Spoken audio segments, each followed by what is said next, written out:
Hey there guys, it's Adam from VideoShowMeHow, and this is part 2 of the DIY tub removal tray install canopy install video. We're up to part 2, like I said. Part 1, head back and check that out if you want to see how to remove the tub. At the end of this video, it's going to look a little bit like that. So without further ado, let's get started. We can start working on our tray. Now I've just jacked this up because I'm installing the optional water tank that it came with. I've gone with that as well as the headboard one because I'm looking for a whole bunch of water or options for water on the bigger trips. So that sits up in there. So your trundle drawer will go in here. So the bearings sit in there, the trundle drawer will slide in. And then these tabs here back is where the water tank will sit. From here, it's a pretty simple affair. You want to get your drain plug here, your fuel plug here, and your breather. And that is designed to come out one of these holes. So work out which way you're gonna go. Optional step, I'm gonna do that now, and then we can look to getting our brackets, this is one of them, onto the chassis rail so we can mount our new tray. So time to install the tray itself. We have everything ready to go here. We have our tank all installed.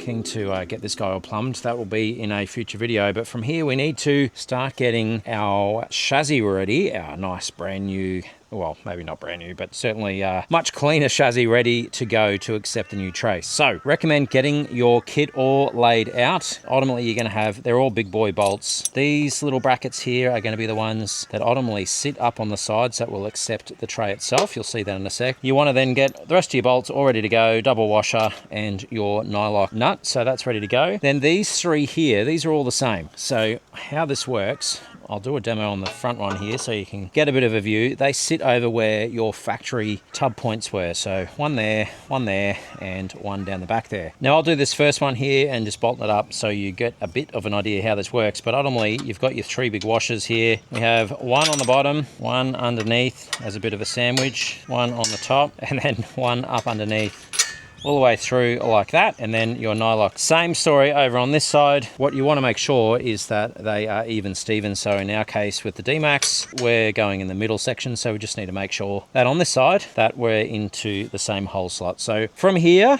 it's a matter of getting those all aligned, all in exactly the same position, and particularly the other two as well. So this guy and then the one at the back, you want to make sure you're using exactly the same hole position and you've got exactly the same sort of gap on the other side so that your tray sits nice and straight. So I'm going to go ahead and install all three of these and put them into position, and then I'll show you what I mean. So all bolted up here nice and tight, and we can kind of look down the line, looking pretty good. You do have a bit of flexibility in the top joints, like you can see here. I've put the first one on. That's where the next step really is to grab these brackets, and surprise, surprise, they go right about there, and that's what our tray over there sits on. So from here, you've got a bit of adjustability, so you can have it depending on how high you want things. Maybe you're just running a tray and not putting a canopy on and you prefer it to sit a little bit lower. This part's up to you. For me, I'm going to go on our top rung. We want to use 2 of our high tensile bolts in diagonals there, doesn't matter which way, and then same on the other 5. And then from there, we can move on to dropping the tray on top. Okay, here we go. Ready to get this guy on here. We're all tightened up. If you've got some helpers, it makes life lifting this guy up and just plonking him down on there. If you don't, like me, I'm going to be using my monster crane. It was good enough to take this guy off, so it should be good enough to lift this. We will see. It's going to be tricky to film, but I'll come back to you in a second and I'll let you know how I get on. But that's your next step, is to lift this guy up and plonk him down. Well, here we go. We're on. Far out. That was a mish. Couldn't really film a whole lot, but you get the idea. You just want to plonk it down on top of your rails here. Now the one at the back here, I did need to do some adjusting to. So if you've got a D-MAX, you may need to reduce the height of this rear one. I've just knocked it down a set of holes. Part of that as well is because I've got the water tank sitting in here, and you can see there that it's sort of, it has an extra bit of a washer there really, and it sits on there. So one stab down and we are sitting there all nicely. Pretty stoked with that. That'll be in an upcoming video where we do the full water kit out for this one, including hot water this time. So keep an eye out on the channel for that upcoming video. The next step we need to do is we need to get this guy bolted into place. So I've already done a couple there on both sides there. Ultimately, all you need to do, grab your leftovers of these guys, double washer there, bolt in through the bottom first, so you've got your nut on the top, the opposite to what I've done there. one needs to look a little bit more like this one here. That way you've got nice access to the nut at the top to do up. Through on either side, lock those into place, and then we can get on to fitting out the rest of the tray. And then from here on the top, now that we've got this guy in, it's looking a little naked. So our next bit is we've got our headboard over there, and that's the next thing we want to install. So that is just a matter of getting some help, getting a mate, plonking it on top here. It is worth just putting something on the back of the cab just to protect it. Plonk that into place, then I'll show you the brackets that we're going to need and the bolts to get all that nice and snugged up. Now it should look a little bit like that. You want to have the flat section here, and the cutaway, this bit in here, should be facing towards the front of the vehicle. That's where our second water tank is going to live. That's going to be a 40 litre to go with the other guy underneath. You'll see that in the upcoming water install video. As far as bolting the headboard into place, you're going to be wanting to look for these particular brackets. They're the kind of the dog leg left in this case, but these particular brackets, these are the plates. They go on there just like that. There is a ton of bolts to go with. Look for your bag that says headboard. That's what these guys look like. And then it's just a matter of washer, lock washer, and then they all bolt in there like that. And once you do both sides, it should look like a little bit like that. And there's all of our bolts all lined up. Right, we are starting to look like a ute tray here now. We need to start putting these bits down the sides, which forms our infill panel, our mudguard that sort of sticks out a little bit to give us our tyre coverage. You can see where, actually it's not too bad, maybe ever so slightly out from the angle. And then these guys, these are our storage boxes. This one I've already assembled. It has a nice rubber seal all the way around, plenty of space in here. This is going to be for some upcoming videos where we'll have some water tank and some air. Not water tank, sorry, water pumps and some air, but you'll see those coming soon on the channel. So first up, you want to assemble. This is pretty easy to do. You'll see in the kit in each of these, they will just have the hinges. They live just down the bottom there, there and there, attached to the lid, which looks a little bit like this guy. And then you will get some rubber pinch seal as well.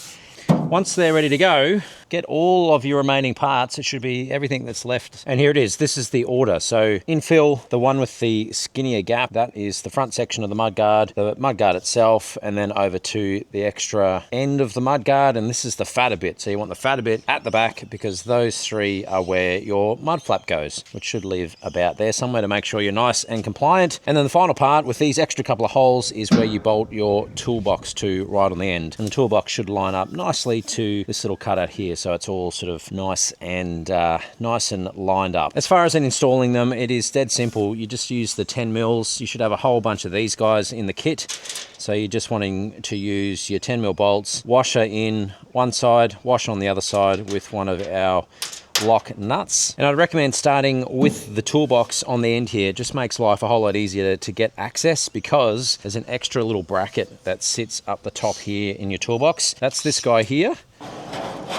That sits up just like that. Now leave it a little bit loose from the inside, just so you've got some wiggle room. The reason for that is it gives some extra rigidity, because it sits up under. Let's see if I can show you.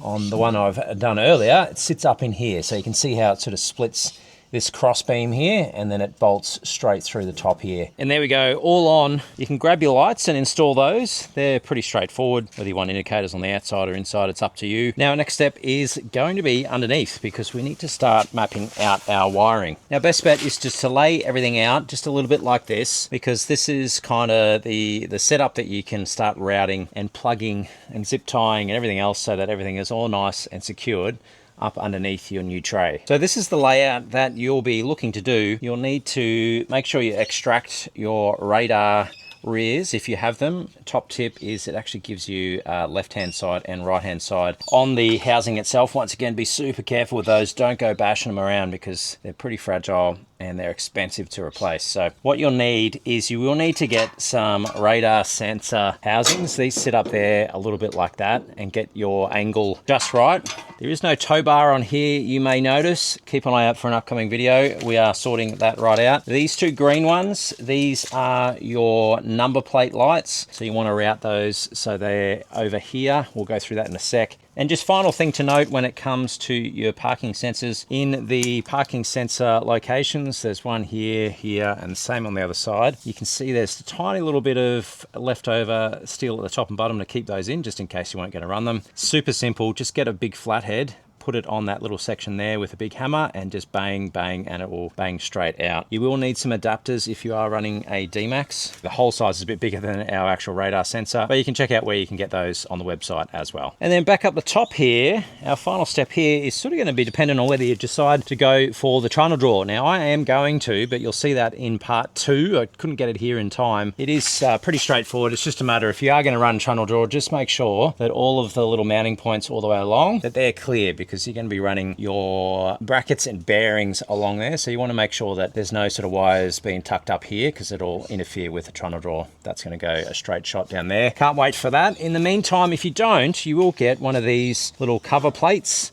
and that sits in there just a little bit like that. So you just need to bolt that home like we have everything else. Gives you the ability then to mount your number plate in the middle here, nice and clearly, and then those lights, like we just looked at 2 seconds ago, will sit in there to keep everything all nice and legal. All right, really good progress being made here. We are almost at the end. Now, if you are going to be just adding the canopy directly onto here, you can probably skip ahead to the next section here, but if you go with the side steps, these are generally coming with the kit, but check on the website. If you are looking to install these, it's dead easy, and the beauty of these is they're a sort of bolt on, bolt off. You've kind of got the options. So I'll show you how these install. I'm going to still have these attached, because if I have the canopy off and I want to still have the sides on here, it gives you that flexibility. That's where these are really cool to sort of have as that optionality. It gives you the flexibility of a few different setups. So how these work, they're pretty sort of straightforward. These are the components you get with the sides. We've got the last one just hanging out over there, but you'll get one of the sections will not be like the others, and the one that has a little wing section on both, that is your rear, and the one that has a wing on one end but not the other, those two are your sides. And how these sort of work, they're kind of that way, not the other way around, and they're a bit dirty from sitting out here in the rain, but there is kind of, I mean, it's straightforward, right? But there's your sort of cutout. What you're looking for is, there'll be a few of these guys.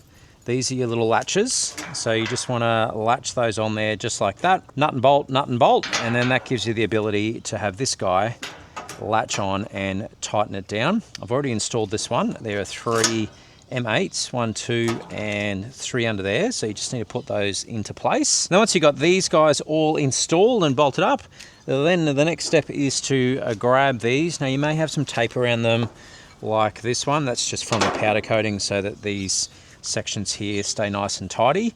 You then want to just bolt those up. You'll see where the holes are, all lined up, ready to roll. Same story on this side. So you bolt those on, 2 on all 3 sides, and then that gives you the ability to grab your straps that are designed to bolt into that. So these looking sort of things with a little bit of a kick out. There is the grommet that sort of sits on the inside, the little spacer. You'll see those in the kit. They're like a little plasticky rubber thing. But ultimately they bolt to there just like that, and you can kind of see how this works, right? They will then slot into those pins so that you can fold this guy down and ultimately slide it off nice and easily. So you could easily install these or remove them in no time at all. So really nice and simple, this one. So I'm going to go ahead and bolt these up for real, and then I'll come back and show you what the final bolt up looks like. And here we go. It is all complete. We've got all the sides on. Make sure you use the bigger washers all the way through, and then to unlock it, it is as simple as that. You're just unbolting that, and then down it pops. You have a Ute tray, and we're pretty well sorted. Don't forget some mud flaps on the rear here. Just a couple of big bolts to go in, and make sure you use some good sized washers underneath here as well. Some little ones just won't do, because the whole thing will just rip out over time. So make sure you use some big ones there, and that is all done. And then pretty much the only other thing that we need to worry about for the moment is our fuel filler. Now I've just sort of jerry-rigged my factory unit in through here. You do get, with the kit, these guys, you get a pair of these that you can use. They're kind of a universal bracket that you could stick up under here or on the front here or whatever you want to do. But other than that, that is the full setup of the tray setup on the back of the D-MAX. Obviously not always going to be running the sides, normally going to have it nice and flush, but if you're after a tray and you want that flexibility to be able to run both, maybe this one is worth a look for sure. I did interestingly run this over the scales. As it is right now, we came in at 2650. That's with our steel upgraded, everything else you've seen on the channel. So I've actually shaved, when we've pulled off everything here, everything sitting under there. That's the steel tub topper, the tub, store model, all that sort of jazz, as well as the rear bar. We've lost about 200 kilos at this point. So obviously we need to put the tow bar back on, 12 volt, everything else. But as it sits right now, we are net negative 200 kilos. So interesting to see how this evolves as we start putting stuff back on. Let me know, what do you reckon? What do you reckon the end result is going to be? I'm interested. Keen to keep it as lightweight as possible. Alloy canopy coming on.